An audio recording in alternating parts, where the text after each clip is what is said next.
CTV News at 5 with Hudson Mack. Good evening, I'm Andrew Johnson. Hudson Mack is off tonight. Canada's unemployment rate edged up to 7.3% in April, even though the economy added more than 58,000 jobs during the month. The jobless rate rose because more Canadians went looking for work in April. BC's unemployment rate fell nearly 1% in April to 6.2%, the biggest drop in almost a decade, as 19,700 jobs were created. Most of the positions were full-time. Statistics Canada says since the start of March, more than 140,000 jobs have been created in Canada, making it the best two-month employment performance the country has seen since 1981. Some analysts say if the job trend continues in coming months, the Bank of Canada could be under pressure to hike interest rates, but also say due to a weakening economy, it could remain as status quo. The Vancouver Aquarium and the Wildlife Fund are looking for your help. The two are teaming up to recruit volunteers to help clean up debris that's heading toward the province's shores from last year's tsunami in Japan. Everything from bottles, plastics, fishing gear, and even a motorcycle have already washed up on BC's coastline. The aquarium says it needs your help to collect the junk, as an estimated 1.5 million tons was washed into the ocean, and it is predicted to show up on beaches up and down the Pacific coast. Volunteers will be connected with people who are coordinating local cleanups of the debris whenever it arrives. If you'd like to sign up for the cleanup program, you can do so at shorelinecleanup.ca. An elementary school in the capital region is marking a major milestone today. Students and staff at McKenzie Elementary were celebrating the school's 100th anniversary with a grand march this morning.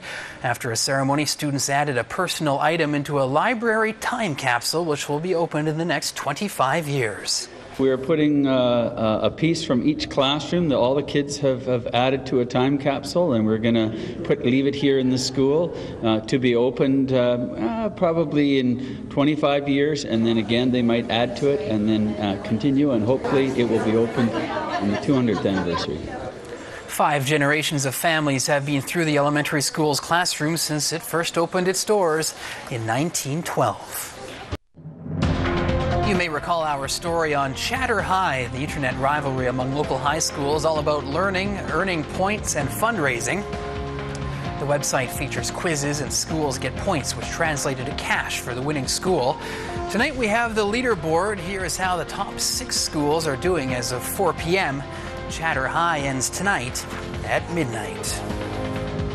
A group of ad executives traded in their suits and briefcases today for scrub brushes and suds. The McAllister Marauders media team dressed up this afternoon and headed down to the Vancouver Island brewery, where they cleaned one of the local beer maker's giant delivery trucks. The group is lending their helping hands for the entire month of May in support of the Power to Play corporate adventure race. For a $200 donation, the team will visit any business and take on any odd jobs they're given. Brought lots of brushes. I think these guys got a hose here and some buckets, so we're good to go.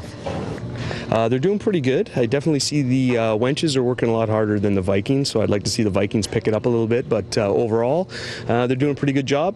I have to say that the last couple of weeks, seeing the business community rally around Power to Be has been amazing. We have seen countless businesses, Panorama Recreation, really come on board to support our amazing effort.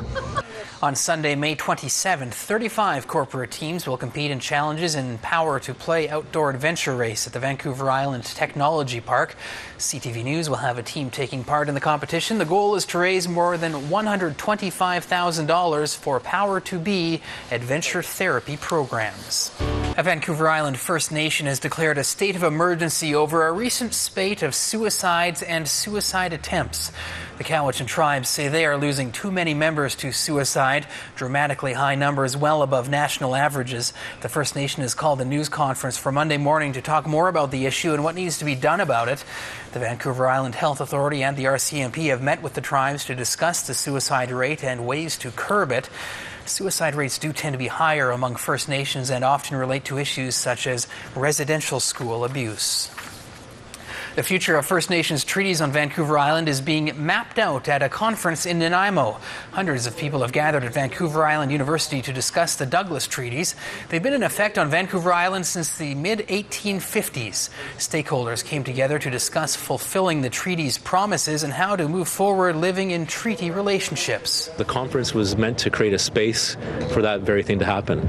And we've had a tremendous response from across the island, the province and the country, of people coming together to share different perspectives and ideas, to talk, to share understandings, so that we can start to figure out ways to build our lives together in the future in a better way than what we've experienced over the last 150 years of the treaty relationship. The conference was a partnership between the Nanaimo First Nation and Vancouver Island University. VIU says events such as this one are key to fulfilling its mandate as an educational institution and a part of the community. The Harbour City is welcoming a few new artistic additions to its parks. 7 new temporary art pieces have been installed around Nanaimo for you to enjoy as part of Public Art Week. The city and the Nanaimo Art Gallery have collaborated to put the pieces up for display at Maffeo Sutton Park, McGregor Park, and the Bevan Park Social Centre. The art projects will be on display until May 2013. Then they'll go up for auction. The whole purpose behind the project is to get artwork outside in public spaces, to animate our beautiful parks, and to get people talking and experiencing their spaces in a different way.